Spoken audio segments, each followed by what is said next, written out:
যদি একটা বার কেউ যদি আল্লাহ পাককে মন থেকে ডাকে, চোখ দিয়ে ঝরঝর করে পানি পড়ে, আল্লাহ পাককে বলে, সেজদায় গিয়ে পড়ে আল্লাহকে বলে রব্বিক ফিরলি, আল্লাহ আমাকে মাফ করে দাও, তার মনের মধ্যে যদি সততা থাকে, মন থেকে যদি সেই কথাটা বলে থাকে, আল্লাহ পাক শুধু তাকে ক্ষমাই করবেন না, তার সমস্ত গুনাহগুলোকে আল্লাহ নেকি দিয়ে পরিবর্তন করে দিবেন।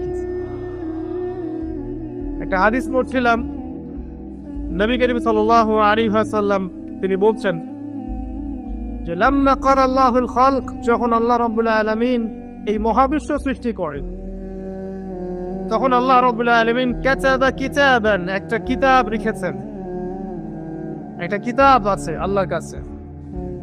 কাতাবা কিতাবান ফাহুয়া ইনদাহ ফাওকাল আরশ, যে কিতাবটা আল্লাহর নিজের কাছে আছে আরশের উপরে, সেখানে আল্লাহ পাক লিখে রেখেছেন।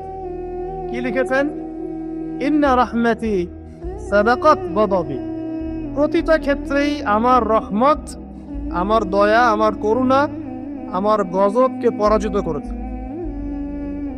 মানে আল্লাহ রাব্বুল আলামিনের গজব এর উপরে আল্লাহ পাকের রহমত অবস্থান করছে। জীবনের কোনো ক্ষেত্রে হতাশ হওয়ার কোনো সুযোগ নাই। আজকে পারিবারিক ভাঙন বলেন, ব্যক্তি পর্যায়ের আত্মিক ধ্বংসই বলেন, সমাজের বিপর্যয় বলেন, যাই বলেন, পিছনে একটা বড় কারণ আছে। সেটা হলো আল্লাহ থেকে দূরে থাকা মানুষ, আল্লাহ থেকে হতাশ হয়ে যাওয়া। আর এই কাজটা শয়তান করিয়েছে মানুষকে আল্লাহ থেকে দূরে সরানোর জন্য। কিন্তু আল্লাহ রাব্বুল আলামিনের কাছে কেউ যদি যেতে চায়, মন থেকে যদি আল্লাহকে একটা বারও ডাকে, আল্লাহ তোকে এক ডাকের মাধ্যমেও তার গুনাহ মাফ করতে পারে।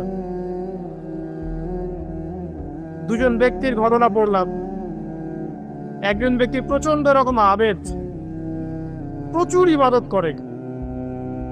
আপনারা জানেন ইবলিসও কিন্তু আবেদ ছিল, ইবলিস কিন্তু প্রচুর ইবাদত করেছে। এখন ওই ব্যক্তির একজন বন্ধু ছিল, এটা বনু ইসরাইলের ঘটনা। তো সেই বন্ধু পাপী ছিল, বিভিন্ন কবিরা গুনাহ করত। আর এই আবেদ ব্যক্তি বারবার তাকে নসিহত করত, গুনাহ ছেড়ে দাও, তুমি পাপ করছো, গুনাহ ছেড়ে দাও। তখন সেই ব্যক্তি যে পাপ করছে সে বলতো যে আল্লাহ কি তোমাকে আমার রক্ষক বানিয়েছেন? আল্লাহ কি তোমাকে আমার উপর দারোগা বানিয়েছেন? আমাকে আল্লাহর হাতে ছেড়ে দাও, আমাকে নসিহত করতে শোনা। একদিন এই আবেদ ব্যক্তি তার বন্ধুকে একটা জঘন্য পাপ করতে দেখলো, এমন একটা পাপ যেটা দেখে তার মনে ধারণা আসলো এটা চরম জঘন্য একটা কাজ। তখন সে মুখ কষ্টে বলে ফেলল যে আল্লাহ তোকে আর মাফ করবে না, আল্লাহ তোকে জান্নাত দিবে না। আল্লাহ রাব্বুল আলামিন মালাকুল মউতকে এই দুজনের কাছে পাঠালেন, দুজনের রূহকে কবজ করা হলো। এবার আল্লাহ পাক তার সামনে তাদেরকে উপস্থাপন করে বললেন যে তোমাকে আমার রহমত সম্পর্কে কে গ্যারান্টি দিয়েছে যে আমি কাউকে রহমত করবো কি করব না?